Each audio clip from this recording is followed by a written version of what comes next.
السلام عليكم ورحمة الله وبركاته. النهاردة عندنا حل درس التاني في منهج تانية ثانوي الفيزياء. هنحل إن شاء الله معاكم النهاردة درس طاقة الحركة وطاقة الوضع. أول حاجة في السؤال هنا بيسألني بيقول لي صيغة أبعاد طاقة الحركة. كالعادة أنت خدت في الشرح قبل كده إن صيغة أبعاد الطاقة هي صيغة أبعاد الشغل، بس نفترض إن أنا ما كنتش عارفها وعايز إن أنا أروح أستنتجها. هي طاقة الحركة القانون بتاعها الكي إي بتساوي نص إم في الفي تربيع. أنا عشان أكمل القانون بتاعي دلوقتي هاجيب القانون بتاع طاقة الوضع وطاقة الحركة. الإم كانت صيغة الأبعاد بتاعتها إم كابيتال، الفي كانت صيغة أبعادها ال تي أس سالب واحد، اللي هنا تربيع في القانون يبقى أنا هربعها، يبقى صيغة الأبعاد بتاعتي إم ال تربيع تي أس سالب واحد في اتنين بسالب اتنين. لما بيبقى عندي يا شباب أس مرفوع لأس تاني بضرب الأسين في بعض، تبقى صيغة الأبعاد بتاعتي هتبقى الإجابة ب. بعد كده بيقول لي سيارة كتلتها 2000 كيلو جرام، كده معايا الام ايه، كده معايا الكتلة بتسير بسرعة 60 كيلو متر على الساعة. ال60 دي علشان أنا ما عنديش سرعة، الكتلة هنا عندي بالكيلو جرام، لازم أحول السرعة هنا للمتر على الثانية. طب أحول إزاي من الكيلو متر على الساعة للمتر على الثانية؟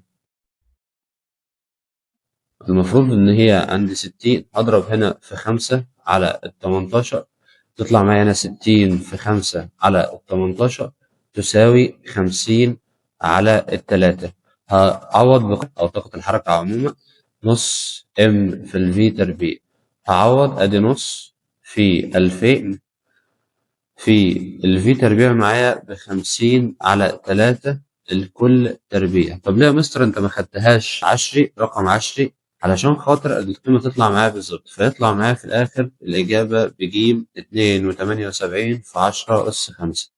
السؤال اللي بعد كده بيقول لي إذا كان الأجسام الأربعة نفس السرعة، يعني كلهم متساويين في السرعة، السرعة هنا في والسرعة هنا في والسرعة هنا في والسرعة هنا في، فإن الجسم الذي له أكبر طاقة حركة هيبقى أكبرهم كتلة. ليه؟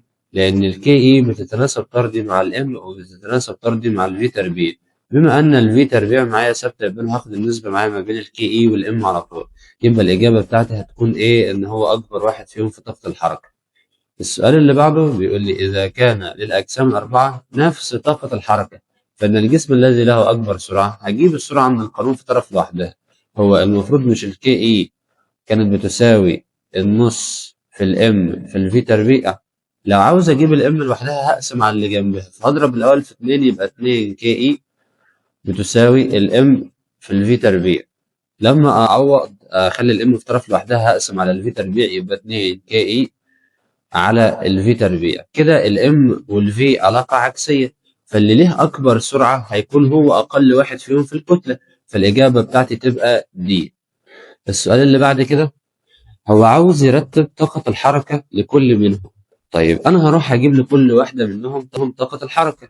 طب هجيب طاقة الحركة إزاي؟ هعوض بالقانون، يبقى دي الإم نص الإم في الفي تربيع، دي تساوي نص 10,000 في الفي تربيع اللي هي 20 تربيع، دي تبقى معايا الأولانية، دي تبقى معايا 2 في 10 أس 6، وأجي أجيبها على البي هتبقى برضه نص في 1500 في 15 تربيع، دي تطلع ب168 علامة 75% في 10 أس 3، والأخيرة ديت هتبقى برضه نص في 1500 ل1500 في 20 تربيع هتساوي 3 في 10 أس 5. يبقى المفروض أكبر واحد فيهم يراد في طاقة الحركة اللي هو ال A ثم ال C ثم ال B، اللي هي هتبقى عندي الإجابة الأولانية.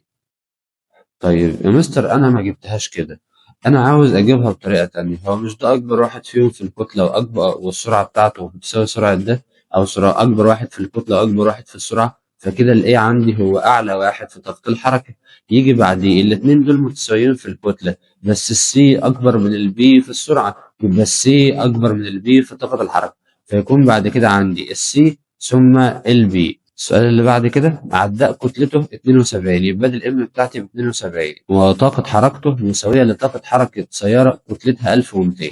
طالما طاقة الحركة متساوية في الناحيتين فأنا هساوي القوانين ببعض، ومديني هنا السرعة هي، يبقى لازم أضرب ديت في كام؟ في 5 على 18 زي ما قلنا.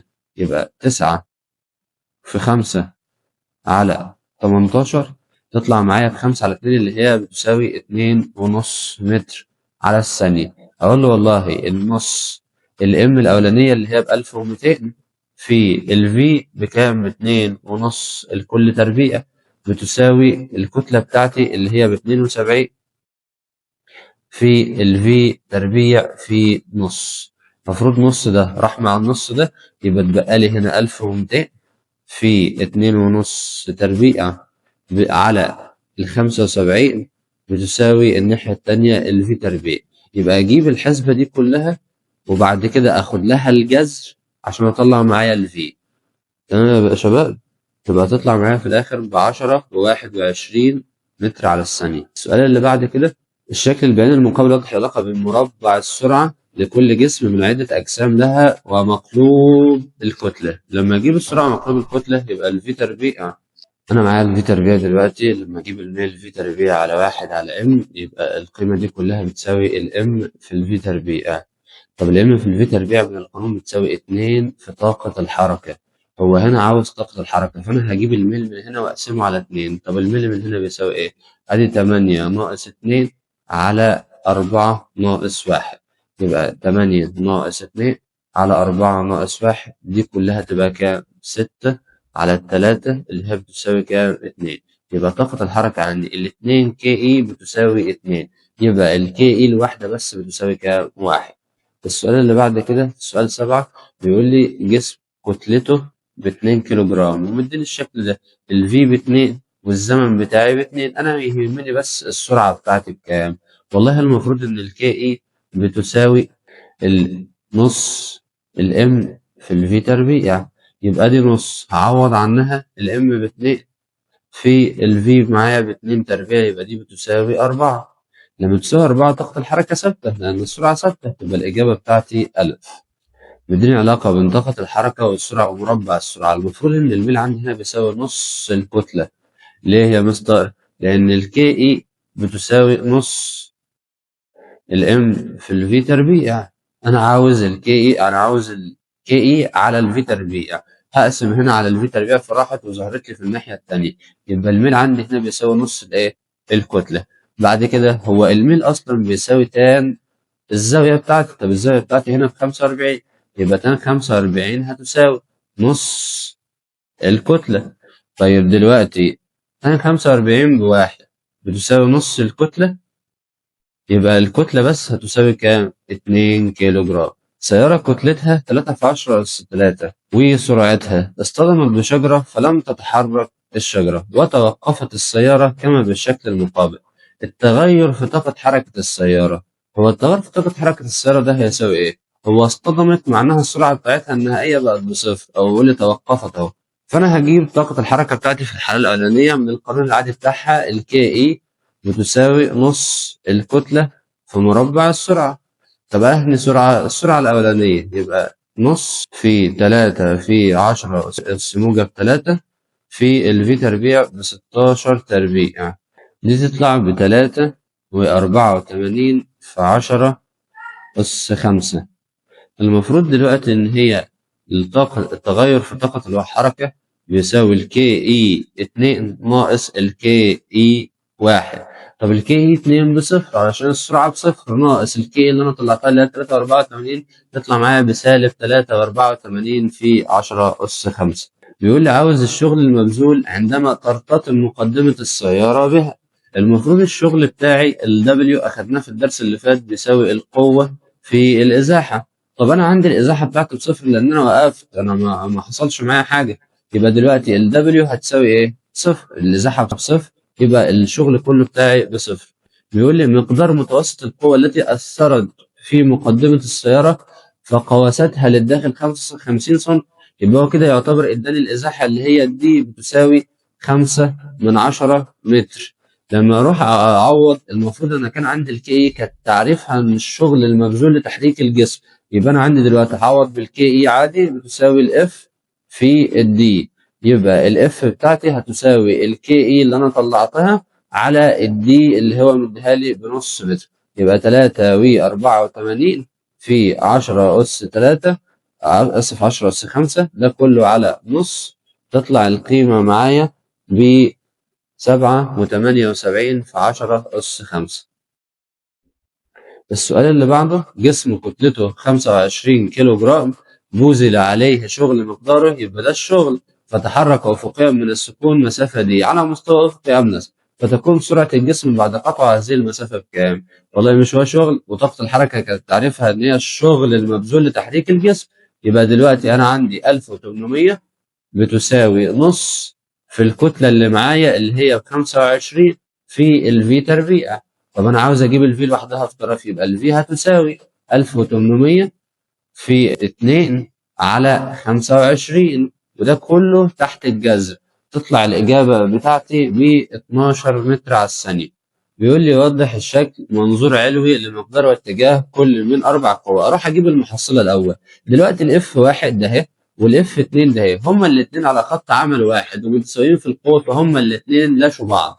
وعندي هنا 7 نيوتن وعندي هنا 1 نيوتن، يبقى المحصلة عندي هتبقى في الاتجاه ده ب 6 نيوتن.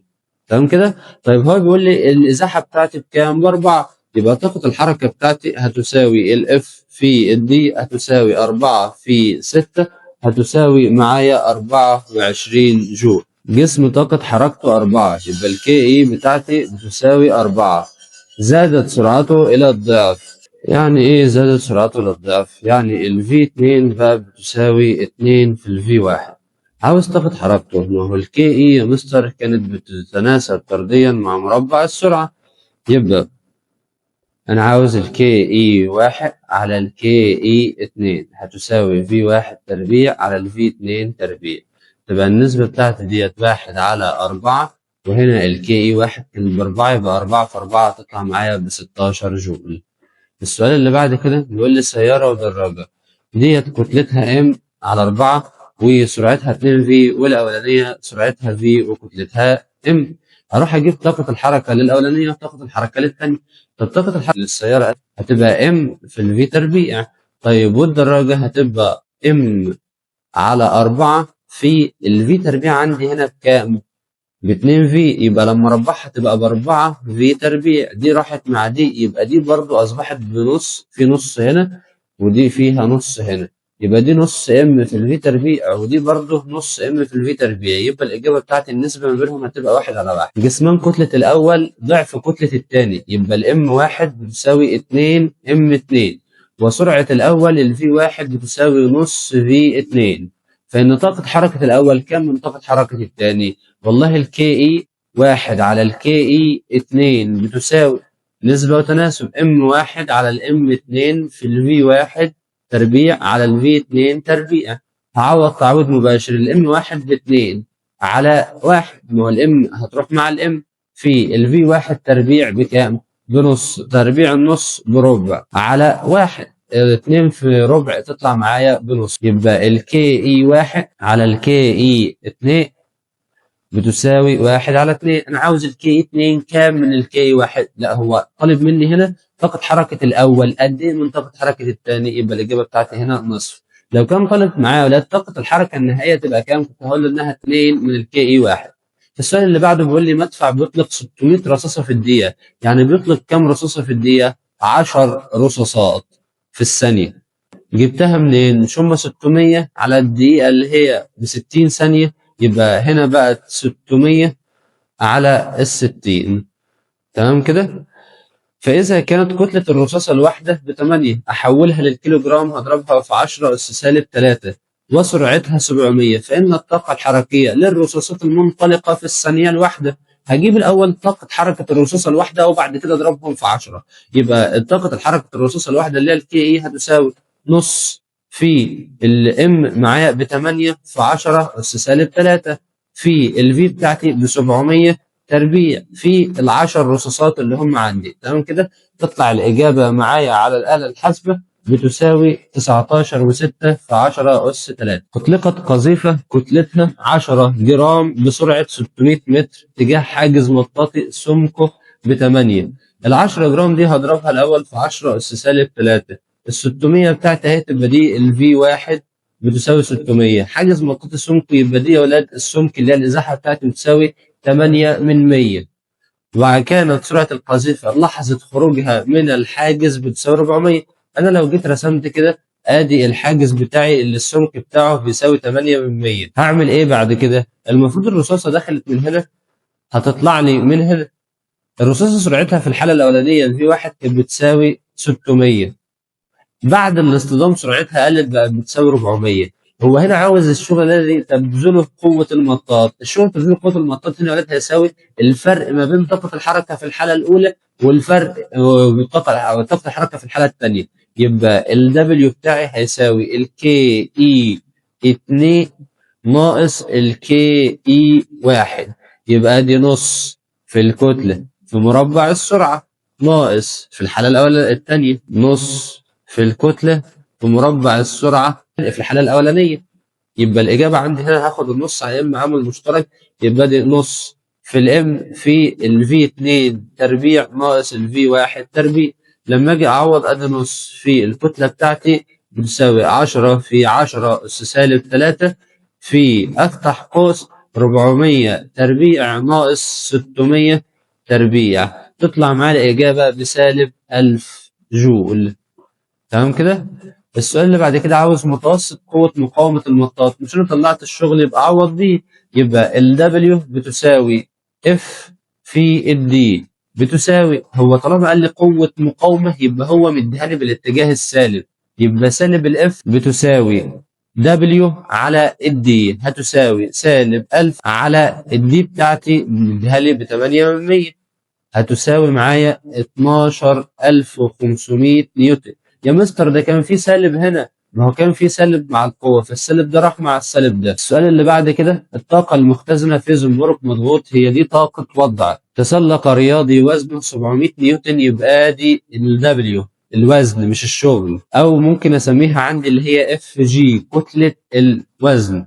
جبلا ارتفاعه يبقى دي الاتش بتاعي من سطح الارض، فان اقل شغل يمكن ان يبذله الرياضي ضد الجاذبيه. والله اصلا الشغل بتاعي اقل شغل هنا واقصد بيه طاقه الوضع. يبقى البي اي بتساوي الدبليو في الاتش اللي هو الوزن في الارتفاع. يبقى 700 في 200 تساوي معايا ب 14 في 10 اس 4 اللي هي 140,000. بيقول لي الشكل المقابل يوضع منضدة ترتفع نص متر عن سطح الأرض موضوع عليها كتاب كتلته 2 كيلو جرام. فإن طاقة وضعه البي إي بتساوي ام في الجي في الاتش. يبقى هضرب الثلاث أرقام اللي عندي دول في بعض يبقى نص في 2 في 9.8 تطلع إجابتي هنا ب9.8 جول. جسم طاقة وضعه عند نقطة على ارتفاع 5 متر يبقى دي الاتش بتساوي 980 جول. يبقى دي البي إي. فإن كتلته تساوي، والله المفروض إن الكتلة بتساوي من القانون اللي أنا لسه كاتبه من شوية البي إي على الجي في الاتش هتساوي البي إي عندي ب980 على الجي في الاتش ب9.8 في 5. تطلع الإجابة بتاعتي هنا تساوي 20 كيلو جرام. السؤال اللي بعد كده بيقول لي في الشكل المقابل يوضح رافع أثقال يرفع كتلة مقدارها 100 كيلو جرام. فيكون الشغل المبذول بواسطة رافع الأثقال ليرفع هذه الكتلة من الأرض لارتفاعها. والله البي إي برضه هتساوي الام في الجي في الاتش، والبي إي هنا هيها الشغل. فالام بتاعتي بكام؟ ب100 في الجي ب10 في الاتش بتساوي 2. تطلع معايا الإجابة هنا ب2000 جول. السؤال اللي بعد كده بيقول لي وصل رجل إلى شقته صعودا على السلم مرة وباستخدام المصعد مرة تانية. في كلتا الحالات هو البي إي يا مستر مش بتساوي الوزن في الارتفاع. الارتفاع ثابت في كلا الحالتين لان انا ما باخدش غير الارتفاع الراسي، ووزن الشخص كده كده ثابت ما اتغيرش معايا. يبقى الاجابه بتاعتي هنا لا توجد طاقه وضع الرجل متساويه في الحالتين. السؤال اللي بعد كده والشكل البياني المقابل يوضح العلاقة بين طاقة وضع جسم بي وارتفاعه اتش من سطح الأرض، فإن كتلة هذا الجسم تساوي، والله هجيب الميل بتاعي الأول، الميل بتاعي بيساوي البي على الاتش بيساوي الام في الجي. طب الام في الجي دي أنا لو عايز الام بس أقسم على الجي، يبقى الكتلة بتاعت الجسم هنا هتساوي الميل على عجلة الجاذبية. طب الميل عندي 48 على 6 تساوي 8، يبقى الميل عندي هيساوي 8 على 9.8 هتساوي 82%. السؤال اللي بعد كده بيقول لي عندك صندوقين، وزن الاولاني ادي الW1 ووزن الثاني ادي الW2. الصندوق ايه موضوع على سطح الارض، بينما الصندوق بي موضوع على ارتفاع 2 متر من سطح الارض، فان الارتفاع الذي يرفع عليه الصندوق ايه حتى يصبح له نفس طاقه الوضع. طب طالما له نفس طاقه الوضع هروح اجيب طاقه الوضع بتاعت الصندوق بي، ووزنه بكام؟ وزنه ب60 ارتفاعه ب2، يبقى 60 في 2 اللي هي ب120 بتساوي الناحيه الثانيه الوزن اللي هو 40 في الاتش اللي انت عاوزها، يبقى الاتش عندك هنا بيساوي 120 على ال40 بتساوي معايا 3 متر.